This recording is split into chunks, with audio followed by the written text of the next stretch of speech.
Look closely at this face. To the casual observer in the late 1930s, she was the quintessential Kennedy, vibrant, beautiful, and poised. This is Rosemary, the eldest daughter of the most powerful political dynasty in America.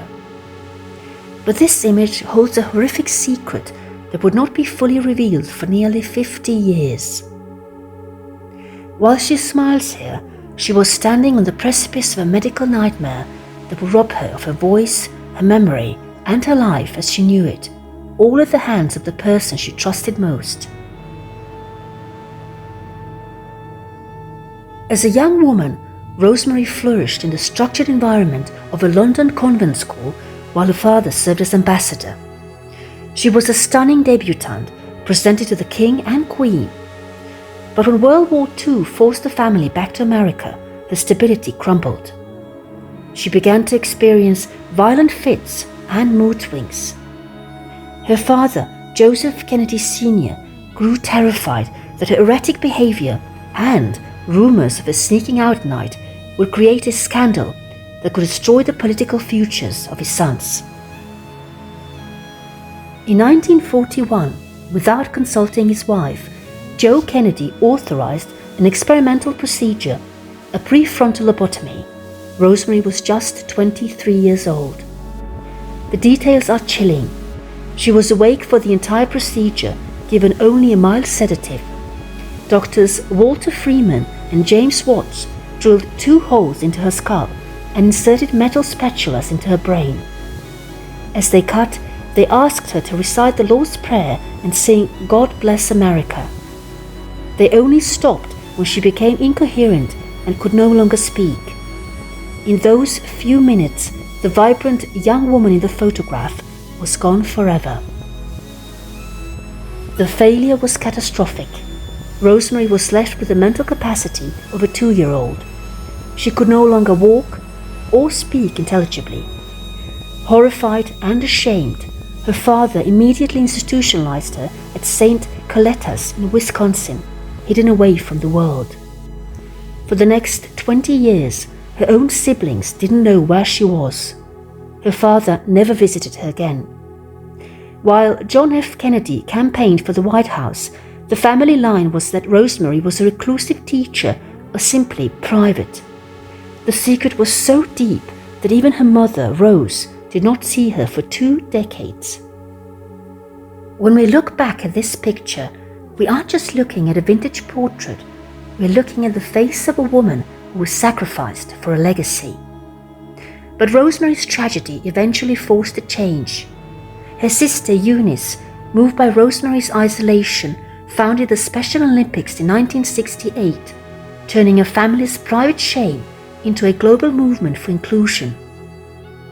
Rosemary lived until 2005, reaching the age of 86, a silent witness to the rise and fall of her famous brothers.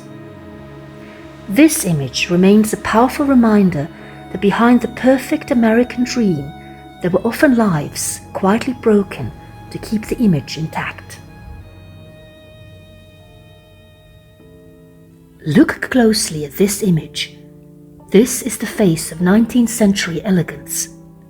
Blanche Monnier was a woman of high society poise, a bourgeoisie of Poitiers, France, whose future seemed written in the stars of the French aristocracy. But this photograph hides a secret that defies human comprehension. For 25 years, 9,125 days, this woman did not exist. She wasn't buried in a cemetery. She was buried in the attic of a respectable home while the world moved on outside a shuttered window. Today, we peel back the layers of a perfect family to reveal the monster living in the drawing room. To understand the disappearance of Blanche, we must understand the woman who kept her mother, Louise Monnier. In the eyes of the public, Louise was a saint. A widow of a former local official, she was a pillar of the community, known for her deep Catholic faith and her extensive charity work. She even received an award from the Committee of Good Deeds. But beneath the lace and the reputation lived a woman of pathological control. To Louise, the Monnier name was a religion, and status was its only scripture. When Blanche fell in love with a penniless older lawyer, a man Louise deemed beneath the family, the matriarch didn't just disagree. She enacted a sentence of absolute erasure. She gave Blanche an ultimatum: renounce the man or lose the world. Blanche chose love, and Louise chose a living death for her daughter. In 1876, the door to an upstairs attic room was locked. It wouldn't be opened again for a quarter century. While Louise Monnier entertained the elite of Poitiers downstairs, her daughter was rotting directly above their heads. The windows were boarded shut to ensure no light and no scream could escape. Blanche was stripped of her clothes, forced to live on a straw mattress that slowly disintegrated into a bed of waste and vermin. She was fed nothing but the scraps from her mother's stable, crusts of bread and cold remains. While the Eiffel Tower was built and the dawn of the 20th century arrived, Blanche lived in a vacuum of darkness, her beauty withering into a skeletal shadow. The mystery finally broke in 1901. An anonymous letter reached the Attorney General speaking of a spinster locked in the Monnier house, living in putrid litter. When the authorities arrived, the stench hit them like a physical wall. Upstairs, they found a 55-pound woman, terrified by the very sight of the sun. The most chilling detail of the investigation: as the police carried her out, they found Louise Monnier sitting in a living room, perfectly composed, drinking coffee. She had lived 25 years alongside her daughter, suffering without a single tremor of guilt. Her brother, Marcel, a former state official, also lived in the house, complicit in the silence, claiming he was merely respecting his mother's authority. Blanche Monnier was rescued, but she never returned to the woman in this photograph. The mind that had survived 25 years of darkness could not adjust to the light. She spent her remaining years in a psychiatric hospital, passing away in 1913. Her mother, Louise Monnier, died just 15 days after the rescue, her heart failing as the public saint was revealed to be a jailer. This image serves as a haunting reminder of the darkness that can hide behind respectability. We see the beauty of Blanche, but we must also remember the boards on the window and the mother who watched the clock tick for 25 years, waiting for her daughter to break. She never did.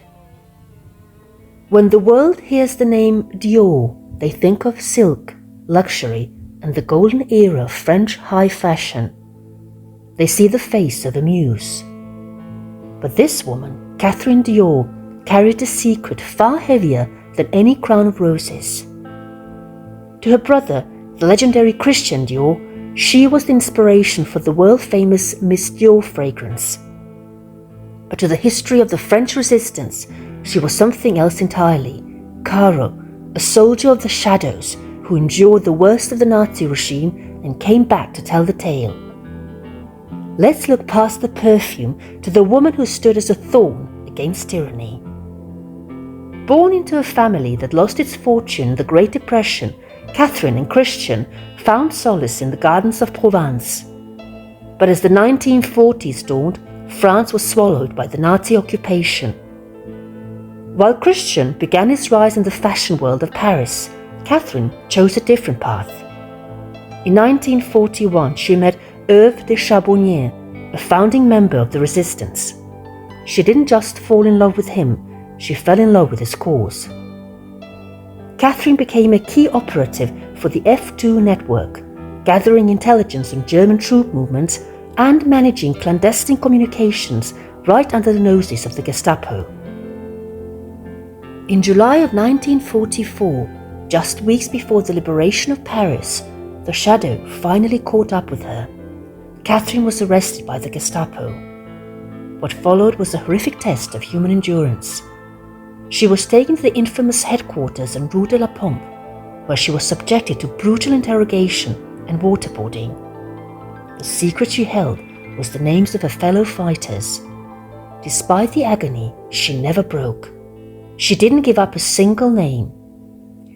Even as her brother Christian desperately used his high society connections to save her, Catherine was already being loaded onto one of the last death trains heading for Germany.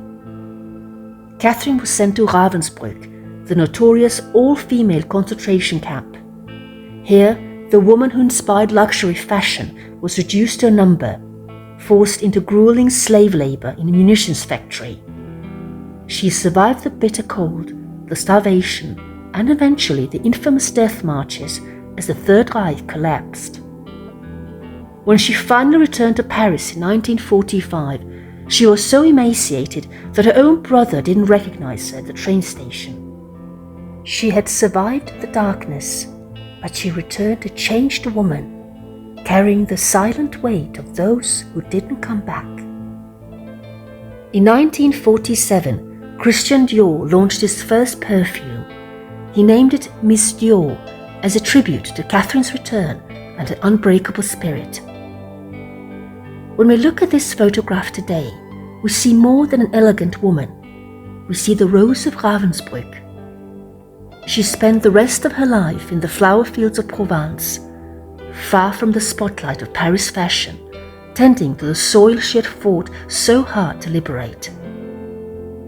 Catherine Dior remains a strong reminder that behind every beautiful image there may be a story of unimaginable grit.